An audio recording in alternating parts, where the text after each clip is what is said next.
중국 경제의 문제점은 내부에 있다 이런 거 문장을 했어요. 신재생 에너지, 그다음에 전기자동차, 그렇지. 배터리 여기는 고속 성장합니다. 네. 그러니까 자원들이 여기에 다 몰려가더라고요. 그리고 기술 혁신으로 가니까 굳이 사람을 쓸 필요 없어요. 소비 주도형 경제로 가기에는 원천 구조적으로 안 돼 있다라는 거죠. 유공명에 대한 그 일자리를 비롯한 여러 가지 빈부 격차 이런 문제는 계속 심화될 수밖에 없고 심화되면 결국 일본처럼 미래 성장 동력을 잃는 거죠.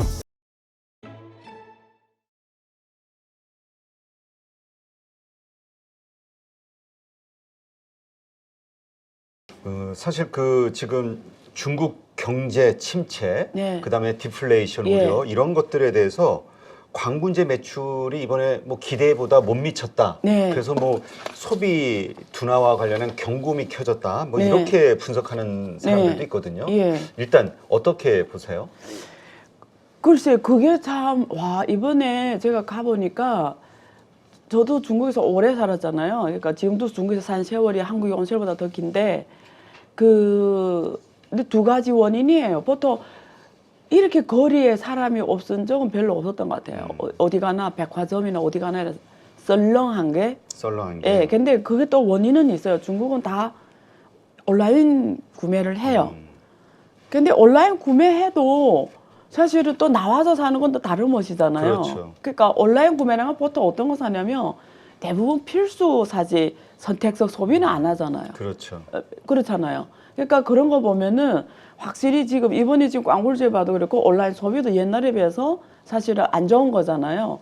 그래서 제가 물어보니까 왜 안 소비하나 이러니까 앞으로 어떻게 불확성이 있으니까 대비를 하는 거예요. 일단 돈 안 쓰고 왜냐면 이게 현금성 자산이 얼마나 중요한지를 알기 때문에 일단 안 쓰고 보는 거예요. 그러니까 경제가 불확실하니까 미래가 불확실하니까 일단 안 쓰고 보는 거예요.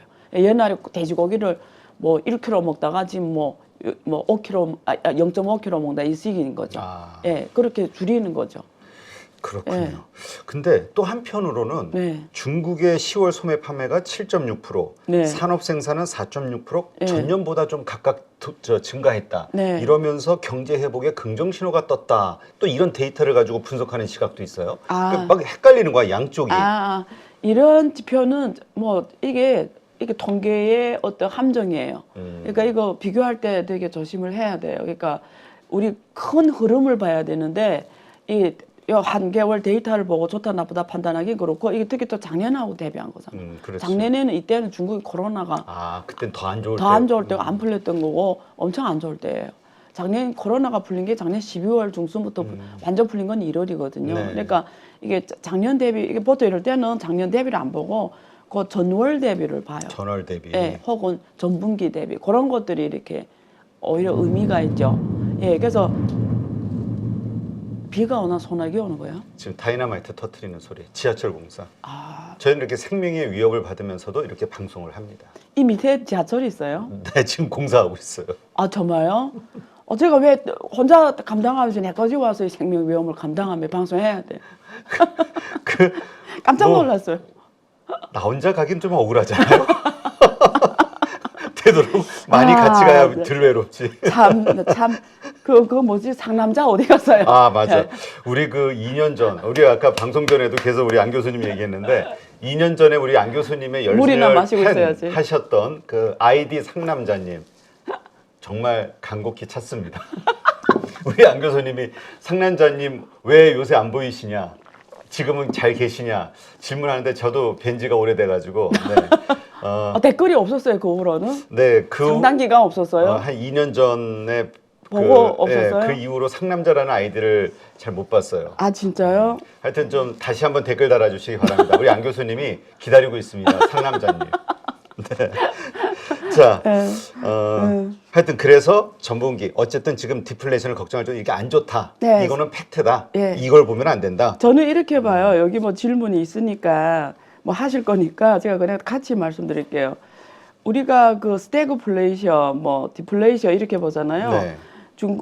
미국은 스태그플레이션이 될 거고 중국은 디플레이션이 되는데 그 정도가 중요해요. 근데 지금은 디플레이션 중에서도 가장 안 좋은. 예, 그래서 지금 내년 상반기까지는 그럴 것 같아요. 예.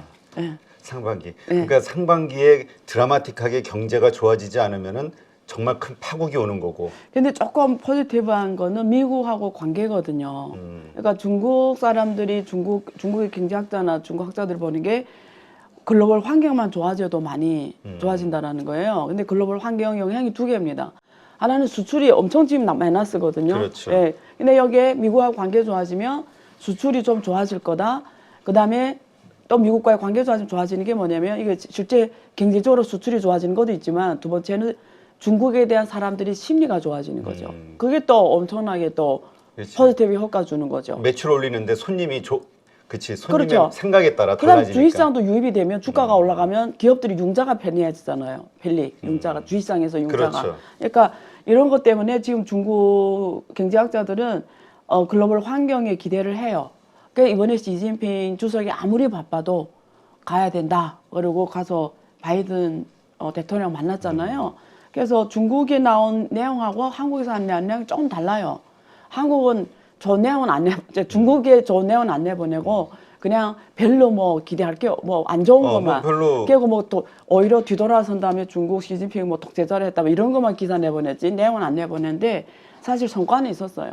일단 그 부분은 좀 다음 파트에서 얘기하고. 아 다음이에요? 네, 요 중국 경제와 관련해서. 네. 그러면 어쨌건 내년 3월까지는 이 네. 추운 혹한기가 계속 이어질 것이다. 네. 안 좋다. 이렇게 봐야 된다. 이런 네. 거군요. 그래서 특히 1분기가 가장 우리가 겨울 추위가 안 돼서 가장 추울 때 1월이죠. 1월이라고 보시면 될 것 같아요. 아, 네. 근데 아까도 얘기하셨지만 이제 선전에서의 어떤 부동산 규제 정책이 완화되고 파격적으로 완화되고 이러한 것들, 그러니까 중국 정부도 이걸 알고 있으니까 뭔가 3월 전에는 내년 봄 전에는 이제 뭔가 살리는 정책들을 막 쏟아낼 네. 거라고 우리가 기대하는 게 합리적이잖아요. 네네. 네. 근데 저는 그런 기대보다도 이런 기대를 하면 좋을 것 같아요. 중국 가보니까 또 긍정적인 신호가 있는 게 있어요. 그게 반도체. 그다음에 반도체는 좀 이따 얘기할 거고 신재생 에너지. 그다음에 전기 자동차, 그렇죠. 배터리. 여기는 고속 성장합니다. 네. 그러니까 자원들이 여기에 다 몰려가더라고요. 그리고 첨단 산업죠. 중국이 국산화를 해야 되는 영역은 자본들이 엄청 갖춰서 주가도 엄청 좋고 엄청 성장해요. 특히 전기차는 이미 뭐 엄청 세계 수출 1위가 됐고 자동차 자체가 자동차 섹터가 되게 좋고 자동차 섹터도 굉장히 이렇게 관련 연관 산업이 많아서 그렇죠. 경제 유발 효과가 크거든요. 예. 그러면 이렇게 그러니까 유일하게 하는 게 기술 생산성 상승에 따른 경제 호조. 그거는 좀 기대 가능해요. 근데 중국이 지금까지 중국 경제 문제 볼 때 한국 여의도니까 자꾸 정책적으로 뭐 하면 된다고 말하는데 그거는 저는 밖에 나가서 한 번이라도 중국이 공산당 일당 독재 국가니까 뭐 시진핑 맘만 먹으면 할 수 있다 이런 표현을 저는 중국에서 봤지만 한 번도 한 적이 없어요. 근데 오히려 여기 있는 분들이 하더라고요. 야, 중국은 중국 시진핑이 다 맘 먹으면 다 한다. 말도 안 되는 거거든요. 저는 처음부터 마지막 그 표현을 쓴 적이 없어요. 그러면 무슨 머리 알아요. 머리 알을 게 없죠. 그냥 무슨 바이든하고 화해할 필요 있어요. 화해할 자기가 마음 필요도 먹은 대로 없죠. 하면 되는데. 아, 그렇죠. 이 세상에 그런 경제가 어디 있습니까?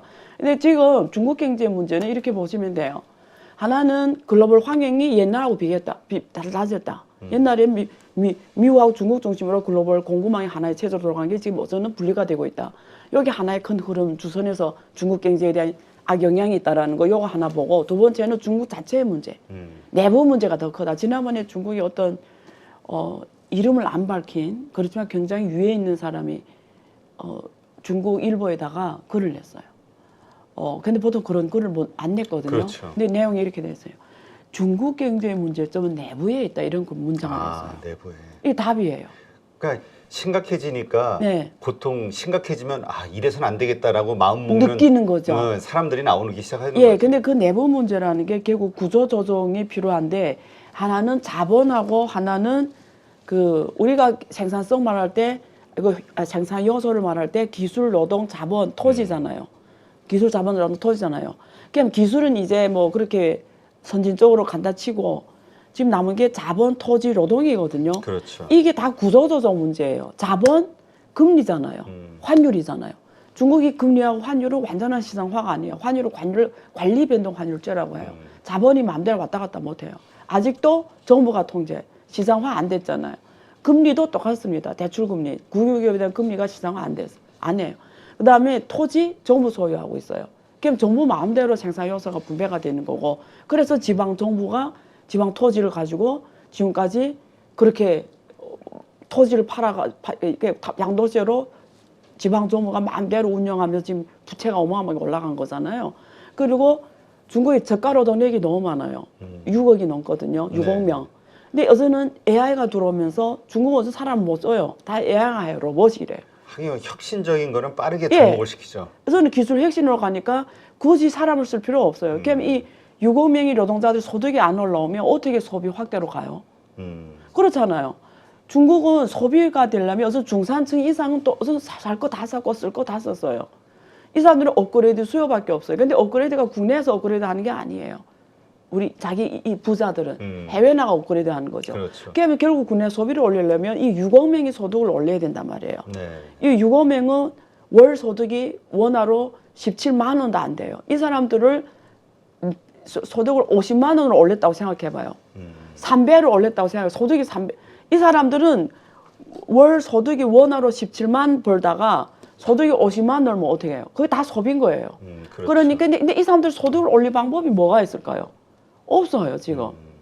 결국 산업 구조를 어떻게 갖고 가냐의 문제거든요. 근데 이게 쉽지 않아요. 지금 중국의 모든 지방 정부가 다 고첨단 산업을 한대요. 다 반도체 펀드를 만들었어요. 국부 펀드를 지방 정부별로. 네. 그러면 이 6억 명이 반도체 산업에서 일할 수 있는 애들이 아니잖아요. 그렇죠. 그럼 얘네들이 소득을 못 올리고 어떻게 지금 소비 확대 경제로 가는 거예요. 그래서 공동부유라는 말을 했는데 공동부유라는 게 결국 핵심이 뭐 1차 분배는 노동분배예요. 그러니까 임금을 받는 거예요. 1차 분배. 2차 분배는 세제예요. 국가에서 세금 받은 다음에 빈곤지역에 더 주고 재분배죠. 3차 분배는 기부입니다. 부자들을 기부해라는. 그건 뭐 어떻게 할 게 없죠. 그냥 세제 개혁인데 세제의 핵심이 부동산세 개혁이에요. 근데 부동산 누가 갖고 있죠? 기득권이 갖고 있는 거죠. 그렇죠. 뭐 당간부들이나 아니면 재벌들, 부자들. 그러니까 국회 전국 이민대비대 회의할 때 손을 드는 사람을 갖고 있으니까 부동산 도입이 지금 10년 넘게 얘기하고도 안 되고 있고. 그렇죠. 그러니까 이게 해결이 안 되면 중국 경제가 소비 주도형 경제로 가기에는 원천 구조적으로 안 돼 있다라는 거죠. 근데 이런 문제 해결이 안 되고 중국 경제를 논한다? 그건 말도 안 되는 거예요. 이런 이제 말한 질문한 것처럼 뭐 수요일 소비 판매가 7.6, 산업세 4.6에서 좋아지는 거 아닙니까? 이거는 말도 안 되는 거죠. 근데 이 문제들이 쉽게 해결되지가 않을 문제잖아요. 근데 이거 지금 안 하잖아요. 그러니까 시진핑 주석이 해야 되는 역사적 책무. 나는 임무라고 말하려겠어. 중국어로는任务, 임무라고 하거든요. 역사, 임무. 여기는 책무라고 해요. 더 세련되고 우아한 단어를 선택하셨군요. 임무예요, 책무예요?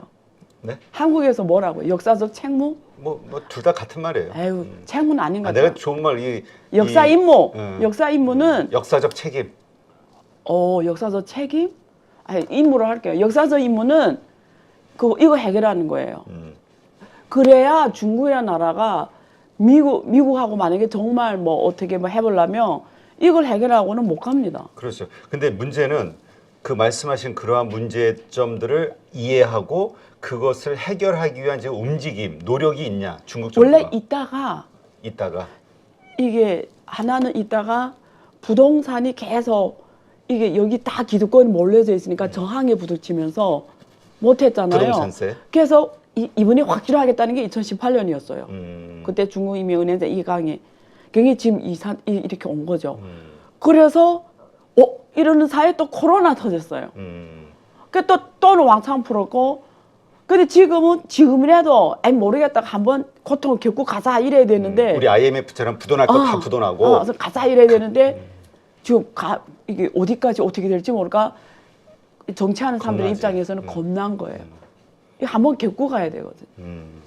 그러면 사실은 지금 어떤 확실한 대책을 지금 하고 있는 게 아니다라고 본다면 구조적 이 문제 그리고 이것으로 인한 경제적 어려움 그 다음에 그 6억 명에 대한 그 일자리를 비롯한 여러 가지 빈부 격차 이런 문제는 계속 심화될 수밖에 없고 심화되면 결국 일본처럼 미래 성장 동력을 잃는 거죠. 이게 지금 걱정이 되는 거죠. 일본도 그러니까 소위 잃어버린 20년, 30년이 예, 온다. 일본 그러니까 아시아 국가들이 좀 비슷한 우리 그 좀 유교 문화권 있잖아요. 네. 이 유교 문화권은 사람에 대해 굉장히 좀 중요시하잖아요. 인자, 인자. 예, 한국도 그렇고 중국도 그렇고 일본도 그렇고. 그러니까 이런 걸 잘 못하는 것 같아요. 근데 미국 잘하는 게 뭐냐면 그냥 부도를 시키는 거예요. 이번에 그 실리콘뱅크 뭐 은행들이 지금 지금 몇백 개가 부도 시켰거든요. 시장 원리로 하는 거예요. 그 당시엔 정말 고통스럽죠. 그렇죠. 예, 근데 투자자들도 막 결국 난리 나죠. 근데 결국 비효율성이 없어져 버리는 거거든요. 돈이 다른데 효율성 찾아가면서 결국 효율 경제가 커지는 거죠. 근데 일본도 그때 부동산을 90년대에 부동산 거품이 무너지면서 결국 부도내고 확 부도내고 갔어야 되는데 못했어요. 결국 네. 시간만 끌게 했고 만기 연장해주고 계속 이러면서 두 번의 기회를 놓쳤어요. 정보통신기술하고 모바일 인터넷 혁명. 그래서 놀라운 거는 일본의 나라가 한국 네이버가 있잖아요. 네. 일본에는 없잖아요. 그렇지 야후가 있지. 다 야후 쓰다가 야후도 어서는 거의 인기 없어서 결국 한국 네이버가 거기 집 라이언 주로 한국의 라인. 네이버 거 많이 쓰거든요. 그러니까 디지털 이 세계에서는 일본이 한국 반도하고 똑같은 거예요. 그러니까 그 놀랍잖아요. 일본이라는 나라가 노벨상도 많이 나온 그렇죠. 나라가 말도 안 되는 거잖아요. 뛰어난 나라. 그냥 디지털 플랫폼이 없다는 게 말 돼요. 안 맞잖아요, 이거는. 그렇죠. 예. 네. 그래서 이번에 보니까 그 중국의 원로 경제학자 네. 되게 유명하신 분 같아요. 이분이 중국 정부가 지금 확장 재정을 하지 않는다면 스태그플레이션에 닥칠 것이다. 이렇게 네. 경고를 했다. 이것도 좀 의외에 받아들이시는 분들이 있는데, 그러니까 이러한 확장 재정, 그러니까 구조적 문제가 있음에도 불구하고 일단 확장 재정이라는 걸 통해서 뭔가 이걸 풀어낼 수 있을까? 저는 이런 사람들이 있기 때문에 중국 경제가 저렇게 된다고 생각해요. 저는 이런 학자들이 없어져야 돼요. 그래야 중국 경제가 지금 아플 때 아프더라도. 그렇죠.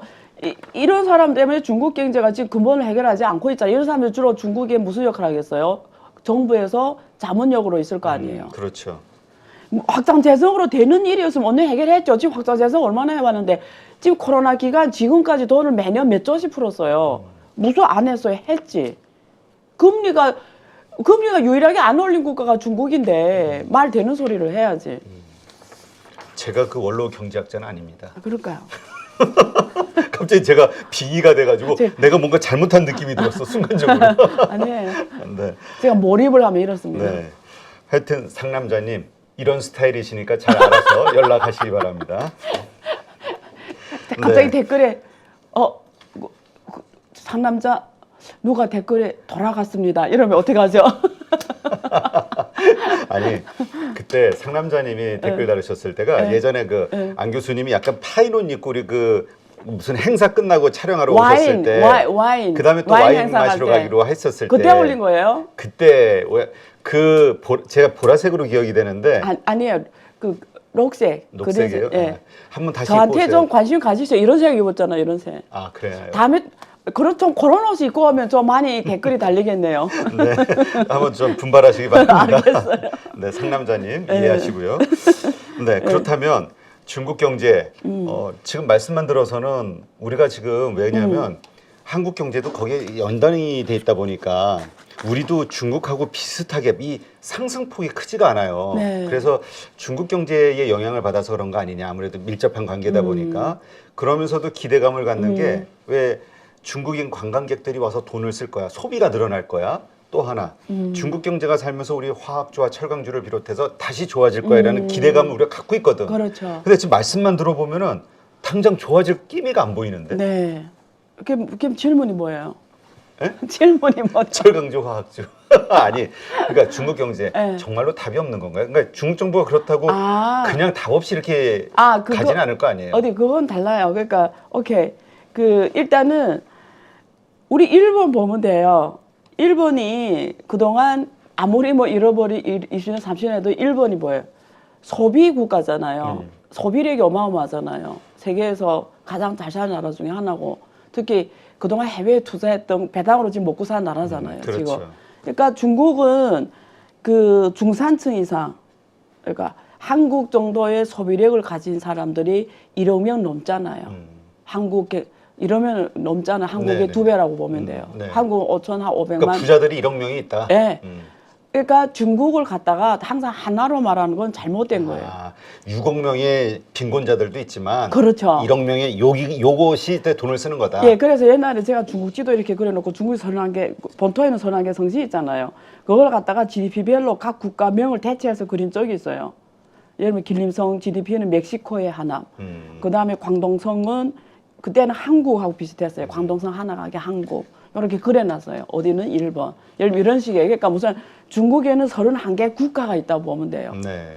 산동성만 해도 인구가 1억 2천이 넘잖아요. 그 다음에 1인당 GDP가 15,000달러 넘거든요. 네. 산동성만 해도 한국 경제보다 지금 산동성이 더 커졌을 거예요. 그러니까 산동성만 한국 시장으로 만들어놔도 게임이 끝나는 거예요. 그러니까 중국을 시장으로 접근할 때는 31개 시장으로 봐라. 그래서 내가 하는 제품이, 내가 예를 들면 이 제품을 해결한다. 그러면 이 제품이 고부가가치 사람들이 쓰는 제품이면 고소득성으로 가야 되고, 이 제품이 싼 제품이다. 필수 제품이면 아까 말하는 그 좀 저소득성으로 가고, 그렇게 다르게 접근해야 되고, 자, 그 다음에 석유화학이나 이런 쪽 산업은 그거는 큰 글로벌 공급망에서 봐야 돼요. 큰 네. 글로벌. 근데 큰 글로벌 공급망에서는 아직은 중국을 대체할 나라가 없어요. 그래서 중국 경제가 만약에 글로벌 경제가 좋아지고 좀 미중 관계가 중미 관계가 좀 완화되면 그거는 글로벌 경제에서 돌아가는 팩트이기 때문에 좋아질 여유는 있죠. 예. 근데 또 그거는 또 미래산업 연계시켜야 돼요. 배터리, 전기차하고 석유화학 쪽은. 그러니까 결국은 그러한 중심으로만 성장이 되고 있고. 근데 석유화학은 해상 선박 있잖아요. 네. 이런 수요가 가장 커요, 앞으로. 그렇지. 그거는 오랫동안 전기로 대체 안 돼요. 왜냐면 그 바다에서 갑자기 전기가 멈춰서 오거나 이러면 큰일 나잖아요. 그렇죠. 배터리도 무겁잖아요. 그러니까 그 수요는 앞으로 당분간 오래오래 이어지기 때문에 선박 물류가 잘 가려면 결국 세계 경제가 잘 갈라야 돼요. 왜 바다를 통해서 선박이 이동하는 건 다 뭐예요? 세계 글로벌 공급망 경제가 돌아가야 수요가 발생하는 그렇죠. 게 선박이잖아요. 근데 그게 결국 석유화학 산업의 메인이거든요. 그러니까 그쪽을 봐야 되는 거예요. 그건 중국 본다기보다 이래. 근데 중국이 아무래도 세계에서 제일 큰 데니까 크게 보는 거죠. 알겠습니다. 예. 그러니까 이런 전반적으로 전체적으로는 뭐 어렵고 여러 가지 금융위기가 우려되고 하는 상황이지만 네. 그럼에도 불구하고 1억 명의 부자들, 그들이 그 동향, 그들의 돈 쓰는 어떤 방향, 여기에 따라 달려 있다. 네. 거기에 따라 우리가 수혜를 받을 수도 있고. 예. 그리고 중국 시장은 되게 매력적인 게 많아요. 그러니까 새로운 게 많아요. 예를 들면 제가 그냥 간단하게 하나만 예를 들고 가면 여러분들이 가슴이 확 닿을 것 같아서 예를 들면 제 지인 중에 한 명인데 지금 티예요, 티. 티 작년에 중국에서 법이 만들어가지고 틱톡 그런 게 있잖아요. 예, 틱톡. 그런 데서 플랫폼 만들어서 봤는데 이제 한지 얼마 안 됐는데 한국 돈으로 100억 그냥 쉽게 팔려요. 그렇다고 막 무슨 인플루언서를 막 뭐 중국의 대단한 스타 쓴 건 아니고 그냥 일반 그냥 거기 사람 쓴 건데. 그러니까 이게 중국 매력이에요. 시장이 크다. 그리고 크고 빨리 손익분기점 맞출 수 있고 짧은 시간에 가장 빨리 성공 줄 수 있는 시장이다. 그게 중국의 매력이다. 네. 그걸 우리가 전문용어로 신속한 상용화가 가능하다고 말해요. 네. 예. 알겠습니다. 그러니까 일단 전체적인 중국의 흐름 이것을 알긴 알아야 되지만 네. 그럼에도 불구하고 그 가운데서 중국인들이 원하는 상품이나 서비스에 대한 그것을 통해서 예. 공략을 하는 방식. 예, 그게 요거를 되게 이제 매력적이다. 예. 알겠습니다. 안녕하세요. 8.15 모니터 가족 여러분, 임수열입니다. 이번에 하나증권과 8.15 모니터기 함께 특별한 이벤트를 진행하는데요. 8.15 모니터 가족분들이 하나증권 신규 계좌를 개설하시면 특별한 혜택을 받으실 수 있습니다. 첫 번째 혜택은요, 국내 주식을 살 수 있는 3만 원을 드립니다. 두 번째 혜택은 하나증권과 함께하는 8.15 머니쇼 초청 받으실 수 있는 초청권입니다.